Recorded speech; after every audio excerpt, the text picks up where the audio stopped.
नमस्कार दोस्तों, मैं राकेश साहू पीएससी एकेडमी से।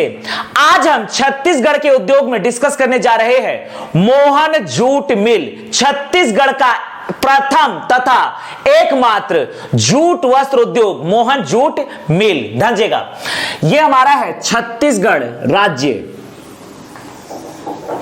यह हमारा है छत्तीसगढ़ राज्य। छत्तीसगढ़ राज्य में हम डिस्कस करने जा रहे हैं मोहन जूट मिल। यह आपका है बस्तर।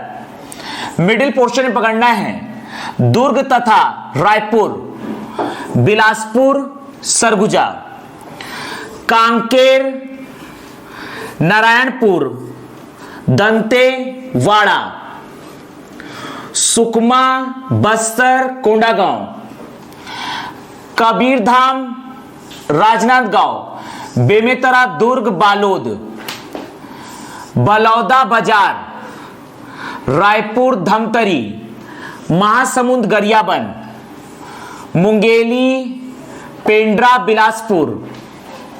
यह आपका है रायगढ़, कोरबा, जांजगीर चांपा, कोरिया, सूरजपुर, बलरामपुर, सरगुजा और जशपुर। ध्यान दीजिएगा, यह है रायगढ़। रायगढ़ में छत्तीसगढ़ का पहला व एकमात्र जूट वस्त्र उद्योग की स्थापना हुई Mohan jute mill. Mohan jute mill, Mohan jute mill. ध्यान दीजिएगा, Mohan jute mill. Mohan jute mill की स्थापना हुई है 1935 में। छत्तीसगढ़ का पहला व एकमात्र जूट वस्त्र उद्योग मोहन जूट मिल की स्थापना हुई है 1935 में। लेकिन 1935 में जब इसकी स्थापना हुई थी तो इसका नाम था रायगढ़ जूट मिल।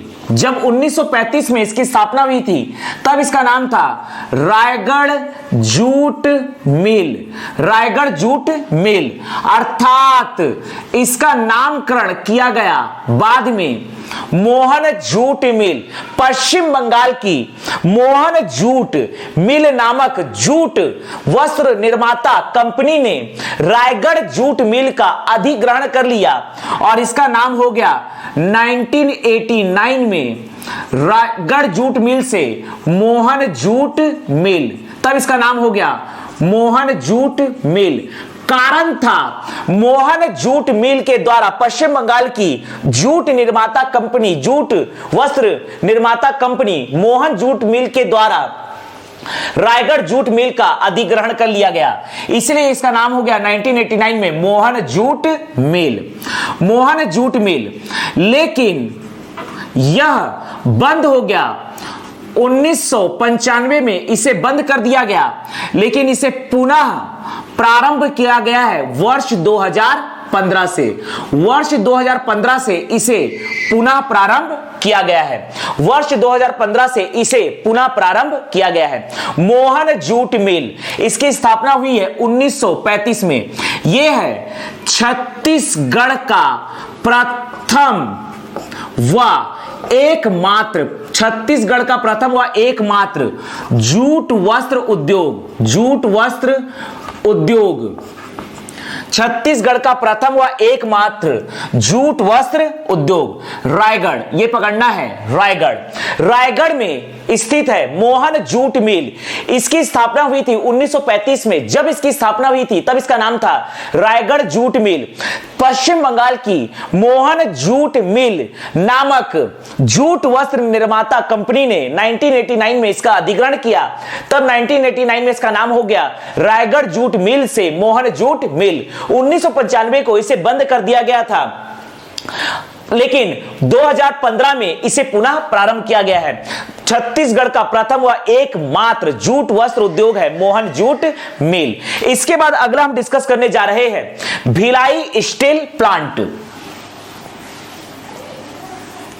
ध्यान दीजिएगा, अगला हम डिस्कस करने जा रहे हैं भिलाई में स्थित है सार्वजनिक क्षेत्र का सबसे बड़ा इस्पात संयंत्र। ध्यान दीजिएगा, अगला है भिलाई में स्थित है भिलाई स्टील प्लांट, भिलाई इस्पात संयंत्र। ध्यान दीजिएगा, भिलाई स्टील प्लांट, भिलाई इस्पात संयंत्र, भिलाई इस्पात संयंत्र, ध्यान दीजिएगा। भिलाई इस्पात संयंत्र की स्थापना हुई है 1955 को। भिलाई स्टील प्लांट की स्थापना हुई है 1955 को द्वितीय पंचवर्षीय योजना के अंतर्गत। भिलाई स्टील प्लांट की स्थापना हुई है 1955 को। भिलाई स्टील प्लांट का उद्घाटन किया गया है 1959 को भारत के प्रथम राष्ट्रपति डॉक्टर राजेंद्र प्रसाद के द्वारा। भारत के प्रथम राष्ट्रपति डॉक्टर राजेंद्र प्रसाद के द्वारा 1959 को भिलाई स्टील प्लांट की स्थापना की गई और 1959 से ही भिलाई स्टील प्लांट में उत्पादन का कार्य प्रारंभ हो गया। भिलाई स्टील प्लांट, भिलाई इस्पात संयंत्र की स्थापना हुई है 1955 को द्वितीय पंचवर्षीय योजना के अंतर्गत। 1959 को डॉक्टर राजेंद्र प्रसाद के द्वारा इसका उद्घाटन किया गया और 1959 से ही उत्पादन का कार्य प्रारंभ हो गया। इस स्टील प्लांट का स्थापना हुआ है द्वितीय पंचवर्षीय योजना के अंतर्गत। द्वितीय पंचवर्षीय योजना के तहत भिलाई स्टील प्लांट की स्थापना की गई है। भिलाई स्टील प्लांट की स्थापना में सहयोग प्रदान किया है रूस ने भिलाई स्टील प्लांट के स्थापना में सहयोग प्रदान किया गया है तात्कालिक सोवियत संघ ने।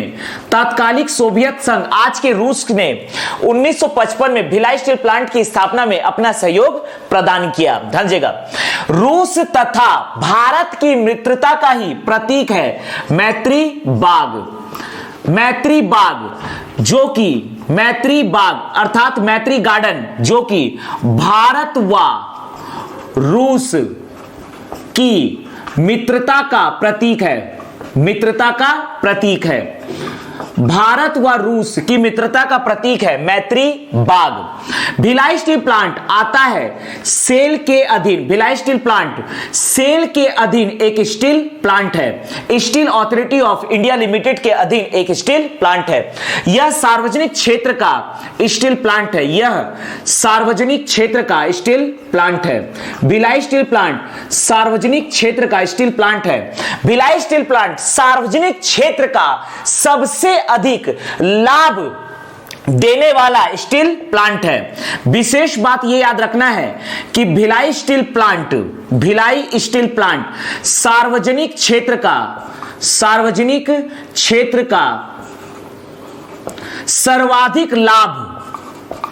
सर्वाधिक लाभ प्रदान करने वाला, सर्वाधिक लाभ प्रदान करने वाला इस्पात संयंत्र है। इस्पात संयंत्र है। भिलाई स्टील प्लांट से इस्पात का निर्यात किया जाता है विश्व के कई देशों में, जिसमें से प्रमुख नाम मैं बता रहा हूं। अमेरिका में भिलाई स्टील प्लांट से इस्पात का निर्यात किया जाता है। दूसरा Britain, America, Britain, Italy, America, Britain, Italy, ध्यान दीजिएगा, अमेरिका, ब्रिटेन, इटली, मिस्र, सूडान, बहरीन, मिस्र, सूडान, बहरीन, ध्यान दीजिएगा, मिस्र, Sudan, Bahrain, Ghana, Turkey, Dubai अर्थात UAE,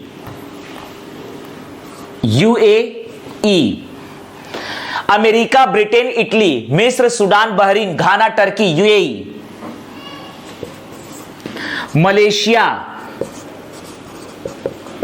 Malaysia, Singapore, Sri Lanka,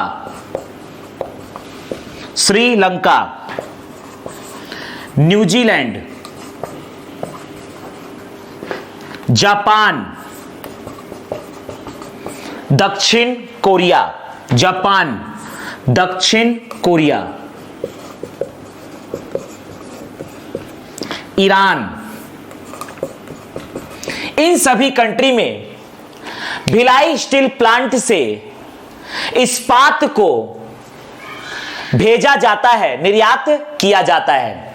Bhilai steel plant की स्थापना हुई है 1955 को द्वितीय पंचवर्षीय योजना के तहत। इसका उद्घाटन किया है डॉक्टर राजेंद्र प्रसाद ने 1959 को। उत्पादन का कार्य भी प्रारंभ हुआ है 1959 से। यह रूस अर्थात सोवियत संघ के सहयोग से बना एक स्टील प्लांट है। भारत व रूस की मित्रता का प्रतीक है मैत्री बाग। भिलाई स्टील प्लांट सेल के अधीन एक स्टील प्लांट है। यह सार्वजनिक क्षेत्र का प्लांट है। भिलाई स्टील प्लांट सार्वजनिक क्षेत्र का सर्वाधिक लाभ प्रदान करने वाला इस्पात संयंत्र है। भिलाई स्टील प्लांट से इस्पात का निर्यात किया जाता है अमेरिका, ब्रिटेन, इटली, मिस्र, Sudan, Bahrain, Ghana, Turkey, UAE, Malaysia, Singapore, Sri Lanka, New Zealand, Japan, दक्षिण कोरिया और ईरान में। इसके बाद हम डिस्कस करने जा रहे हैं भिलाई स्टील प्लांट में कच्चे माल की आपूर्ति, अर्थात स्टील बनाने के लिए जो भी रॉ मटेरियल्स लगते हैं, कच्चे माल लगते हैं, वो किन किन क्षेत्रों से लाए जाते हैं, इसे हम डिस्कस करने जा रहे हैं। ध्यान दीजिएगा, ये पकड़ना है, यहां पर ऊपर में है, ये ऊपर में है, ये आपका है झारखंड। ध्यान दीजिएगा, ये है झारखंड। झारखंड में यहां पर पकड़ना है, ये आपका है बोकारो। झारखंड के बोकारो, ये आपका है उड़ीसा, ये है उड़ीसा। यहां पर है आंध्र प्रदेश, ये है आंध्र प्रदेश। ध्यान दीजिएगा, झारखंड के बोकारो तथा झरिया से Bhilai steel plant, Bhilai steel plant में, भिलाई स्टील प्लांट में बोकारो, झारखंड के बोकारो तथा झरिया से आता है कोकिंग कोयला।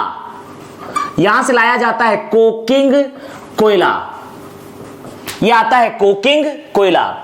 यहां पकड़ना है, यह आपका है उत्तर प्रदेश, इधर है आपका मध्य प्रदेश, यह पकड़ना है मध्य प्रदेश, यह है मध्य प्रदेश। ध्यान दीजिएगा, मध्य प्रदेश, यह आपका है आपका मध्य प्रदेश। महाराष्ट्र, यह है महाराष्ट्र, यह आपका है उत्तर प्रदेश के बालाघाट के मलाज खंड से मैग्नीज की आपूर्ति होती है भिलाई स्टील प्लांट में। यह है मध्य प्रदेश के बालाघाट में स्थित है मलाज खंड। यहां से मैग्नीज की आपूर्ति होती है भिलाई स्टील प्लांट में, मैग्नीज की आपूर्ति होती है भिलाई स्टील प्लांट में। ध्यान दीजिएगा, यहां पकड़ना है कोरबा जिले में, यह आपका है गेवरा। भिलाई स्टील प्लांट में कोयला की आपूर्ति होती है गेवरा तथा कुसमुंडा माइन से। ये SECL का प्लांट है। ध्यान दीजिएगा, गेवरा और कुसमुंडा से भिलाई स्टील प्लांट में कोयला की आपूर्ति की जाती है, जबकि यह होता है बिटुमिनस कोयला, जबकि कोकिंग कोयला की आपूर्ति की जाती है बोकारो तथा झरिया से। इसके बाद पकड़ना है, यह है कोरबा में जमनी पाली, कोरबा के जमनी पाली में स्थित है NTPC कोरबा। NTPC कोरबा से विद्युत की आपूर्ति की जाती है भिलाई स्टील प्लांट में, भिलाई स्टील प्लांट में विद्युत की आपूर्ति की जाती है। इसके अतिरिक्त विद्युत की आपूर्ति की जाती है, ध्यान दीजिएगा, भिलाई स्टील प्लांट के ही अंदर में स्थित है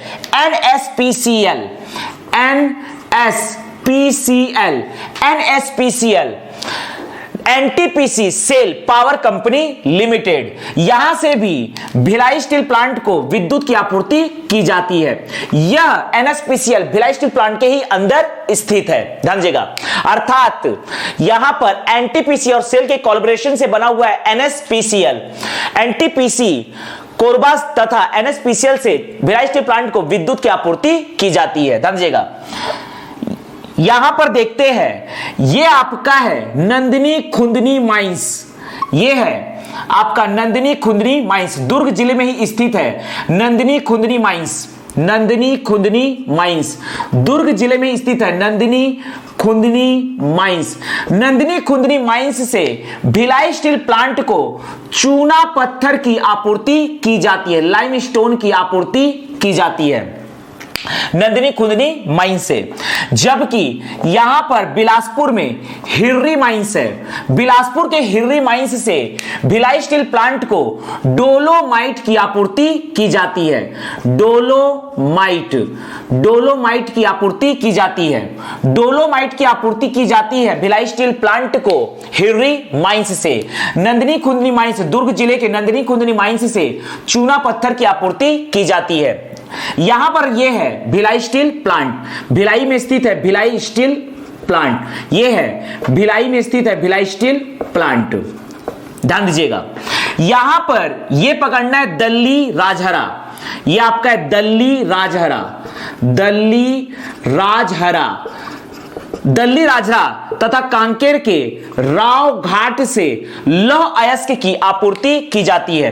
दल्ली राजहरा और राव घाट से लौह अयस्क की आपूर्ति की जाती है, आयरन ओर की आपूर्ति की जाती है। लौह अयस्क की आपूर्ति की जाती है दल्ली राजहरा तथा राव घाट से भिलाई स्टील प्लांट को। जल की आपूर्ति की जाती है, यह आपका है गंगरेल डैम अर्थात पंडित रविशंकर शुक्ल गंगरेल सागर परियोजना। पंडित रविशंकर शुक्ल गंगरेल डैम, गंगरेल सागर परियोजना अर्थात गंगरेल डैम, गंगरेल सागर परियोजना से जल की आपूर्ति की जाती है। इसके अतिरिक्त जल की आपूर्ति की जाती है तांदुला बांध से, तांदुला परियोजना से। तांदुला परियोजना तथा गंगरेल डैम से जल की आपूर्ति की जाती है। इन दोनों जगह से जल की आपूर्ति की जाती है। जल की आपूर्ति की जाती है गंगरेल डैम, धमतरी के गंगरेल डैम तथा बालोद जिले के तांदुला डैम से जल की आपूर्ति की जाती है भिलाई स्टील प्लांट को। ध्यान दीजिएगा, भिलाई स्टील प्लांट को कोयला की आपूर्ति की जाती है गेवरा कुसमुंडा माइन से बिटुमिनस कोयला तथा कोकिंग कोयला की आपूर्ति की जाती है झारखंड के बोकारो तथा झरिया से। विद्युत की आपूर्ति की जाती है एनटीपीसी कोरबा तथा भिलाई में स्थित है एनएसपीसीएल के द्वारा। मैग्नीज की आपूर्ति की जाती है बालाघाट के मलाज खंड से। चूना पत्थर की आपूर्ति की जाती है, लाइमस्टोन की आपूर्ति की जाती है नंदिनी खुंदनी माइंस दुर्ग से। हिर्री माइंस बिलासपुर से डोलोमाइट की आपूर्ति की जाती है। लौह अयस्क की आपूर्ति की जाती है दल्ली राजहरा तथा राव घाट से।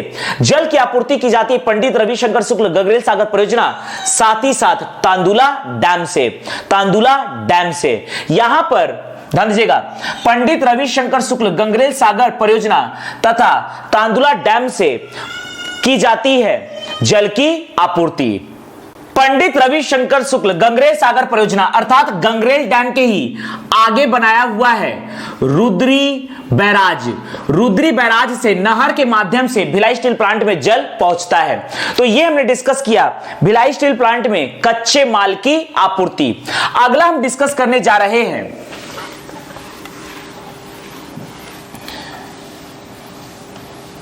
भिलाई स्टील प्लांट में कार्बन मोनोऑक्साइड के रिसाव से हुई जनहानि अर्थात गैस कांड के बारे में हम डिस्कस करने जा रहे हैं।